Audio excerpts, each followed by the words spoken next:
Welcome back. In the last class, we saw how NMR experiments can be performed by applying an RF radiation to the samples which are kept in a magnetic field, and the molecules go from the ground level alpha state to beta state, and when they come back they emit the signal known as free induction decay, which is captured and digitized, and finally it is Fourier transform to give the spectrum. So, we will look at today at the hardware NMR hardware aspects. We will look at how an NMR spectrometer is built, what are the different components of this system, so that we get a feel of how experiments are performed. So, NMR spectroscopy has actually come a long way since this invention. So, it was discovered, the phenomenon of NMR was discovered as we showed in the last class in 1945, and since then the NMR instruments have really become more and more compact and more modern. So, you can see here some pictures of very old systems. This is now historical, and you can see how they developed. So, the current day systems what we have nowadays is something which looks like this. So, you have what is called a magnet. So, this is what is shown here. We will see more pictures of this as we move on. So, this is a superconducting magnet, and from here is where we keep the sample, and there is this portion, this box here is electronic components of which controls the sample and so on, the experiments, and all this data is finally analyzed in a computer which gives you the spectrum, and all the computer Fourier transform etc. is performed in the computer here. So, you can see this is basically the basic setup of an NMR spectrometer. So, let us look at each of these components in more detail. So, typically an NMR spectrometer consists of the following components. You have what is called, the most heart of the NMR system is the magnet. So, it is a superconducting magnet. We will look at this shortly. Then there are something called shim coils. Again we will talk about this in later slides. So, the superconducting magnet, when we say superconducting, basically there is a coil which is at a superconducting state, and that is kept in this state because of liquid helium. So, liquid helium has a very low temperature, at a very low temperature of 4 Kelvin, and at that temperature this material which current carries the coil current becomes superconducting, and we will see that shortly.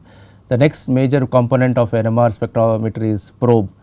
Probe is basically the part of the system which actually where you apply the RF pulse, you receive the signals, and you control the temperature and so on. So, we will also have a look at these components, and all this probe and magnet, whatever control we want to do is done by this electronics which is in the what is called as console. So, console is basically a box which contains all the different boards, different circuits and so on for generating the RF pulses. We have what is called gradient amplifiers and log system and so on. And finally, all the data which comes out which is basically collected by this hardware is after digitization is stored in the computer, where we do the processing and we analyze the spectrum, and that is how we come to look at the data. So, let us go one by one with each of the components. So, this is a basic schematic of a magnet. So, as we can see, magnet is basically a big diwar which looks like this, and this contains, so this is of course not in the dimension of the real size, this is a schematic figure. So, this particular thing we will see more in detail in next slide, contains basically the magnet, and in the middle of the magnet there is a bore, a hole through which we put the sample in, and then the sample goes and sits inside the spectrometer, inside the magnet. There it is surrounded by what is called an RF coil. So, you can see this is a coil, and this RF coil is basically the coil where we apply the RF signal to the sample. This is used for transmitting the signal, transmitting the radiation to the sample, as well as collecting the signal from the sample. So, the same coil is used for both purposes, and that now whatever the signal which is induced, the current, that is the FID which is induced in these coils, are collected and digitized in the hardware, in the console which has all the electronic components, and from here the digitized data is sent to the computer where it is essentially done, the Fourier transformation and data processing is done. So, let us look at more closely to how a magnet in the interior of a magnet looks like. So, these are some pictures of modern day NMR systems. So, this is different types. You can see there are very huge ones which are tall magnets, typically about 12 to 15 feet in case of high field. So, you can see the numbers here basically denote the megahertz. So, if you recollect in the last few lectures we saw how is the magnet represented, I mean the magnetic field strength. We typically talk in terms of the proton frequency, and the proton frequency is given as in the megahertz regime. So, this is 900 megahertz, this could be some 700 and so on. So, this is some typical pictures of magnets in different labs around the world. So, if you want to get a feel of the size of these magnets of these systems, so you can see here this is a 500 megahertz machine, and this is a person typically about, let us say, 6 feet tall. So, this is the size of a magnet, and when you go to higher field the magnet size goes up. So, this is basically because as it goes up it comes to that. So, this is the size of a bigger magnet. The size goes up because the superconducting coil inside this magnet occupies a larger width compared to what is a smaller magnet. So, we will see how these magnetic fields are generated in this particular systems. So, what happens is that if you look at this again, this picture of the diwar, it has many concentric circles. So, this has many concentric diwar inside its the main outside container. So, the innermost container, the innermost diwar contains what is called as superconducting coils. So, superconducting coils are basically coils which are wound around in a circle, and these coils are dipped in liquid helium. So, this particular is surrounded by liquid helium here. So, when the liquid helium, in the presence of liquid helium, which is typically 4 Kelvin, this coil becomes superconducting, means it has no resistance to the current flowing in the coil, and this basically causes a magnetic field. So, whenever there is a current flowing in a coil, we have a magnetic field which is generated perpendicular to the plane of the coil, and therefore, if this plane of the coil is in this direction, if the plane is this xy, we can consider this vertical as a z axis, and the z axis the magnetic field is generated because of this current. Now, the reason it is superconducting is because we need to generate very high currents to generate very high magnetic field. So, typical magnetic field is about 9 Tesla, 10 Tesla or even 20 Tesla in the case of high field magnets. So, for such high fields you cannot have an electromagnet which will generate lot of heat, and it cannot carry such high current density, and therefore, we need superconductivity, because in a superconducting state there is no resistance, and as current, depending on the current density of the coil, you can generate very high currents and very high magnetic field in the center. So, all the modern day NMR machine systems are basically superconducting systems. So, this is how it is done, right. So, there is a liquid helium surrounding this coil. We will see those pictures in the next slide. So, you can see this is a cutout of a magnet. So, this is old system which cut out from a not functioning machine. So, you can see the interior of this, it is like an anatomy of a magnet. So, if you see interior, so this is, you can see different layers of the magnet one inside the other, and you can see in the middle the bore here, this is called a bore, and this hole runs from top of the magnet to the bottom, and you can see the coil surrounding this bore. So, this is basically the coil, and we will look at more closely this particular coil in the next slide. So, here is what is shown in the picture. So, you can see that this is the how the coils are wound around the machine. So, this is taken from this website, this particular picture. More details are also available if you log into this place. As you can innermost, this is how the coil looks like, and this is a very long coil which is wound very finely. So, it is actually making NMR magnets is really a rocket science in that sense. It is very difficult to, we have to make sure that there are no joints, and because joints generate resistance, and that will create problems when the current starts flowing, and these are the problems which is a very fine technology, and this coils are typically about a few feet long, and that is inserted into the innermost container. So, you see this container here which is surrounding this coil is the innermost, and you fill liquid helium around this, and liquid helium basically keeps this whole current and the coil in the superconducting state. And then around this particular container you fill one more container which has a vacuum, so that the heat, so that this liquid helium which is inside this does not evaporate, because we want the liquid helium to stay there and not evaporate very rapidly, and therefore, we surround it by a vacuum, and then also we surround it by liquid nitrogen, which is another layer of diwar around this.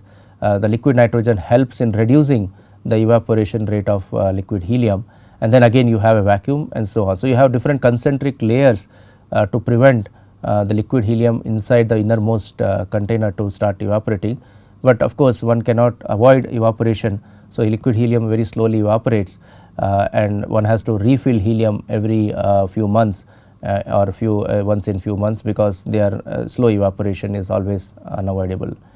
In the modern day, there are systems where you can actually recirculate the liquid helium. So, whatever is evaporated, you can condense it and bring it back. So, you can have what is called a closed loop system, the closed system. The only thing is that it causes some kind of vibration. So, it is not very popular these days in for solution high resolution NMR, but when you go to MRI essentially relies on that. An MRI system, that is magnetic resonance imaging, which is as I said is it's similar to what is NMR. There those systems are, the magnets are big, and there the system is closed system, and the helium whatever is evaporated from here slowly is brought back, condensed and brought back. So, this is how the NMR the magnet system works. So, let us move on to look at some of the features of this. How does the NMR magnet affect the sensitivity of NMR spectroscopy. So, these coils which I just now mentioned are surrounded which are superconducting.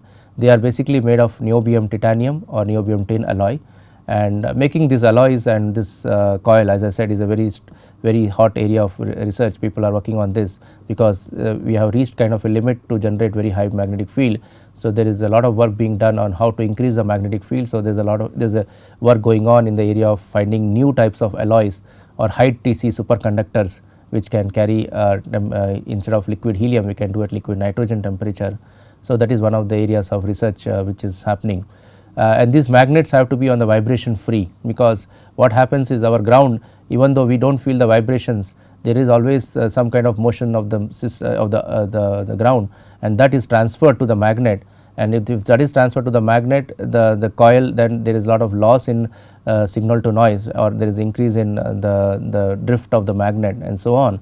So, therefore, the system has to be kept on a vibration free legs. So, this is a very important part of the whole machine. And then one has to keep in mind that how does this help, how does it help to have bigger and bigger magnets. So, when we say magnet, we talk about magnetic field, and that is given by this letter B0.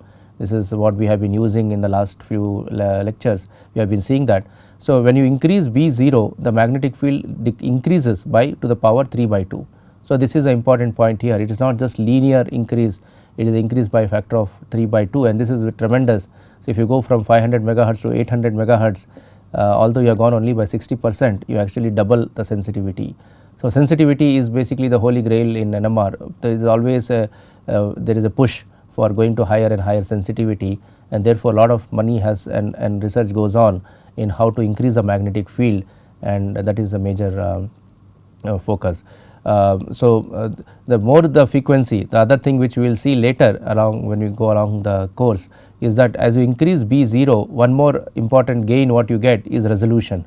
So, not only increasing the magnetic field improves the sensitivity by this factor, but it also increases resolution linearly. So, here it is a straight linear relation. So, as you double the magnetic field, you double the resolution. And what is the resolution? Resolution is basically how easily can you separate two lines, two peaks in an NMR spectrum. So, we will see that more in the coming slides. And one important part of magnetic field is, even though we say that it is particular Tesla, let us say we make a magnet with 9 Tesla, it never remains at 9 Tesla throughout. It slowly starts losing, because remember it is a current magnetic field generated by current. It is not permanent magnet, it is a superconducting magnet where the current is flowing in the coil, and this results in slow loss of magnetic field with respect to with function of time. Typically the drift, we use the word drift for this case, and we will use this word later on to how we improve how we correct for this drift, and this drift is typically 8 to 10 hertz per hour.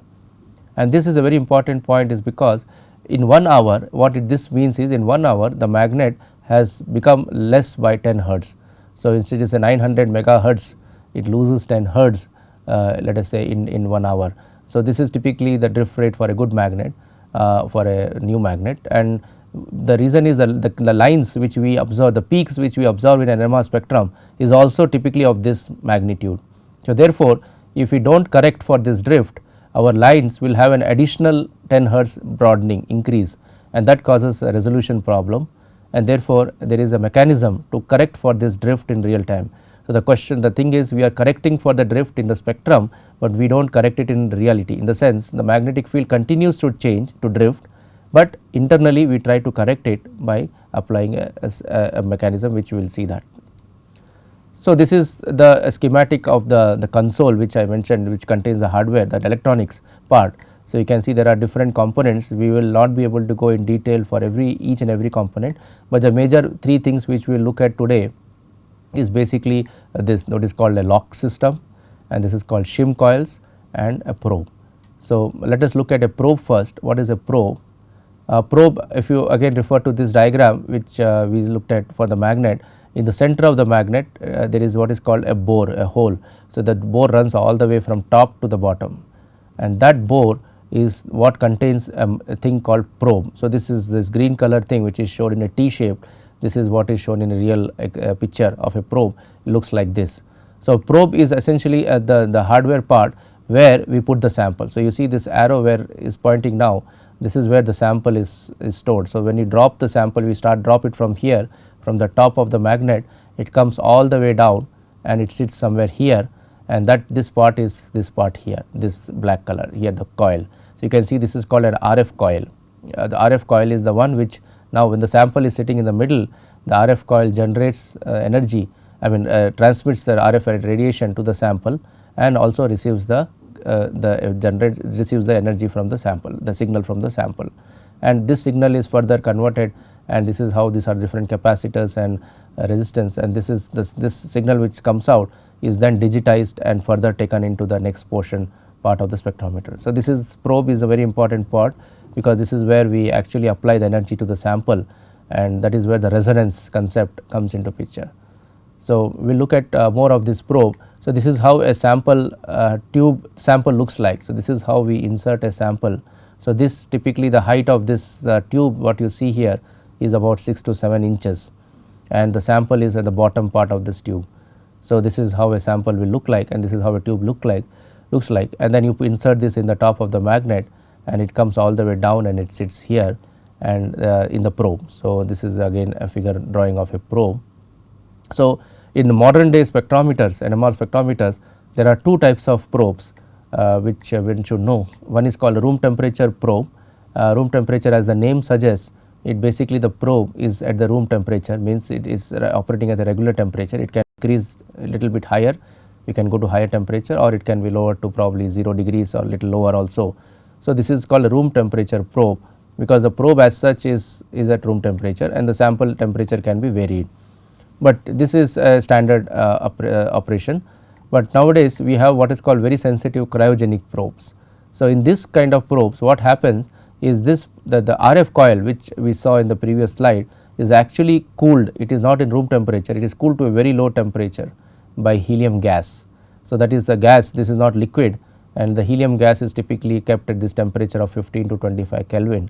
And why is that done? This is done because when you cool an electronic system, you decrease the noise. The noise which comes from thermal noise is reduced, and therefore, when you look at signal to noise, if the denominator, if the noise goes down, the signal to noise goes up, because noise in the denominator.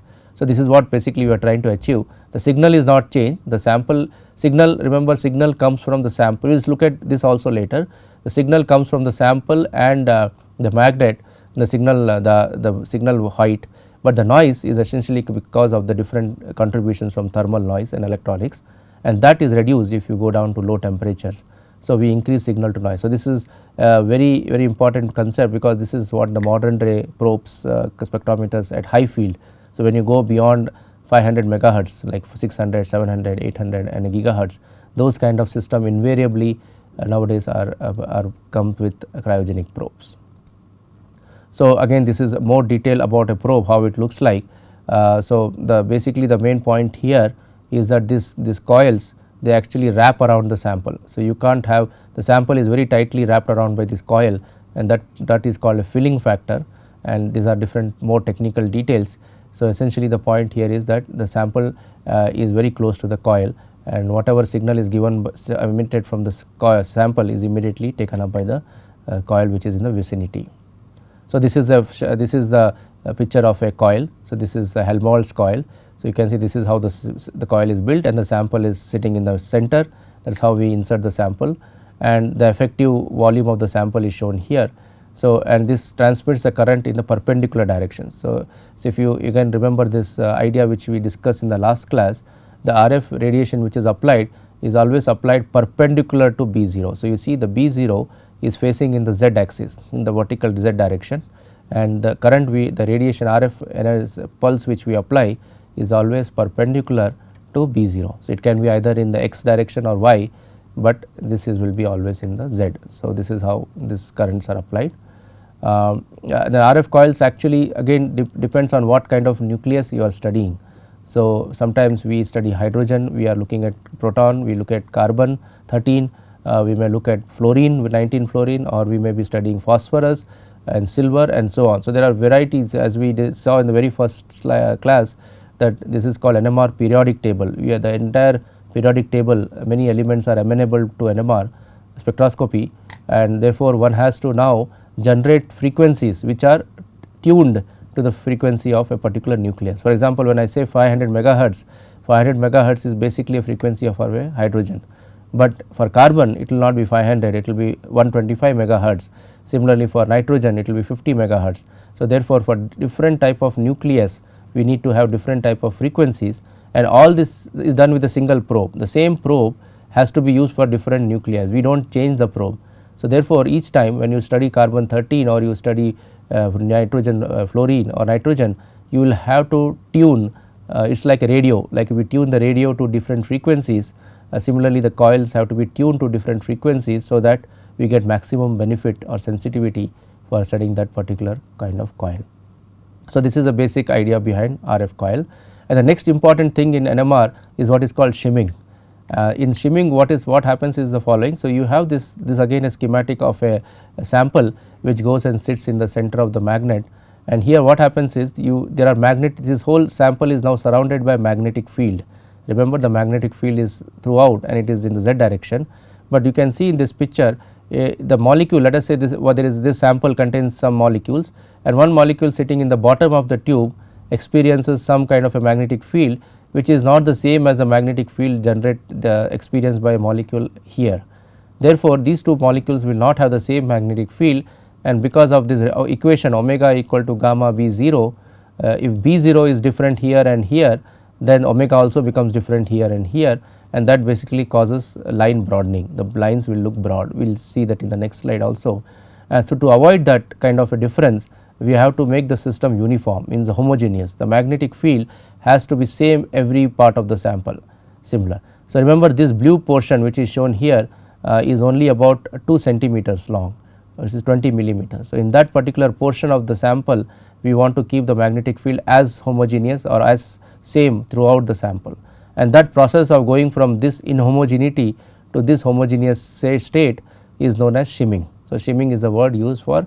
So, this is basically done by electronics. We have a lot of coils which are sitting in the sample, around the sample, and those these coils, these are not the RF coils, but these are called shim coils. So, these shim coils are operated in an automated manner to generate this particular homogeneity.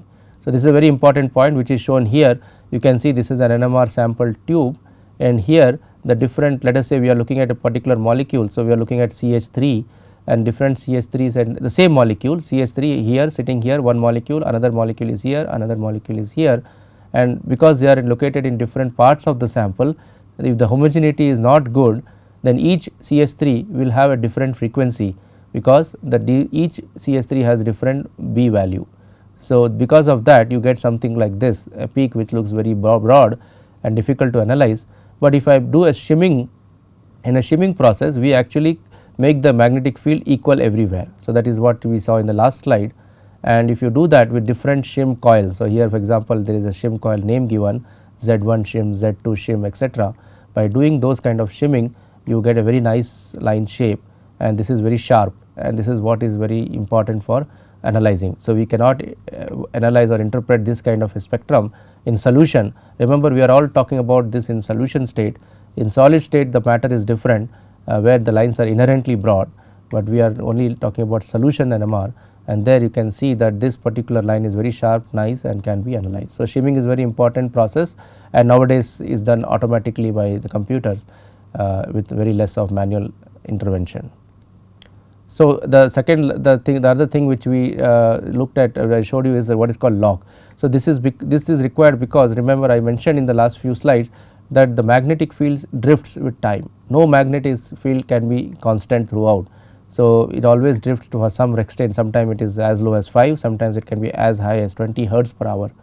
So, because the lines which we are studying, the peaks which we are studying are very narrow, we cannot afford to have this drift happening. So, we have to correct for this drift. So, how do we correct for this drift? This drift is corrected as follows. So, what you do is in your sample you have to add a little amount of deuterium. So, for example, many of the solvents which we use, like so if you use water, you can add deuterium oxide D2O, which is a heavy water, that is a little bit, it has to be about 5%, not more than 5%, or you can use completely a deuterated solvent, like example 100% of D2O. Well, typically in the organic chemistry people use the solvents called as methanol or chloroform. This is CHCl3. In a chloroform you can have a CdCl3, means that H is replaced by deuterium. So, the whole solvent is now deuterated. So, what you do next is the system looks at a deuterium signal. So, a deuterium signal looks something like this, and this signal is monitored with respect to time. So, if the magnetic field drifts, that means the magnetic field reduces, then this line will also shift, because the magnetic field, remember, omega is equal to gamma B0. So, if B0 changes, omega will also change, and omega is nothing but frequency. So, this peak starts moving around if there is a drift in the magnet. So, what is done is there is a correction done. The current is supplied to a coil, in the lock coil, which is the word used, lock coil here, such that this drift is subtracted. For example, if it moves in the left direction, a current is supplied so that this peak goes back to this direction, because when you supply a current you are applying a magnetic field.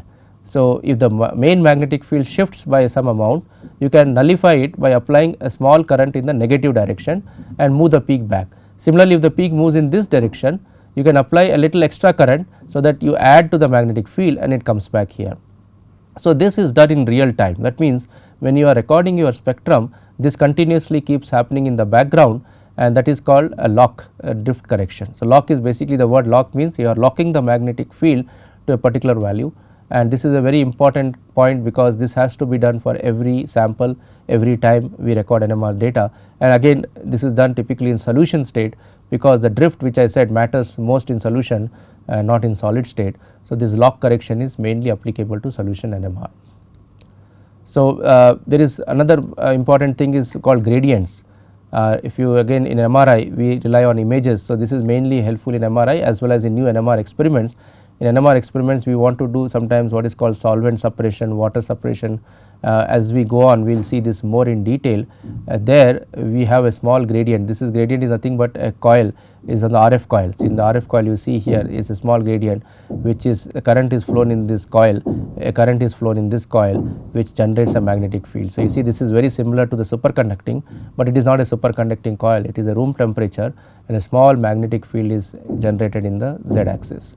So, we will see the applications of this in the later, and finally, when we look at the FID, so this is how the FID comes out of the spectrometer, and you see the spectrometer gives you a signal like this is called an FID, and as I mentioned in the last class we actually digitize the FID. So, the FID is actually taken at every point here, and this is called digitization, and this is how the signal will look like. So, you see this is like a sine wave, but it is now discretized, digitized, and the distance between 2 points, between two successive points is known as dwell time, and this dwell time is again very important parameter when you set up NMR experiments.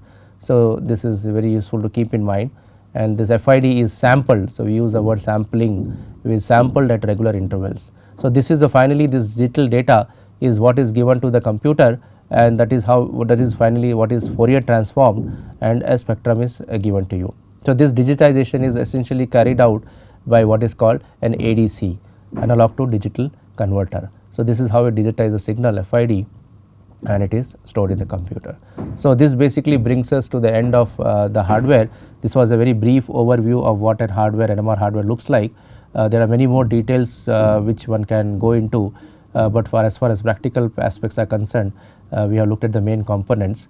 Now we will move on to the interpretation. In the next class we will move on to the interpretation of a 1D, how a simple 1D experiment spectrum looks like, and we will start looking at the different signatures in a 1D.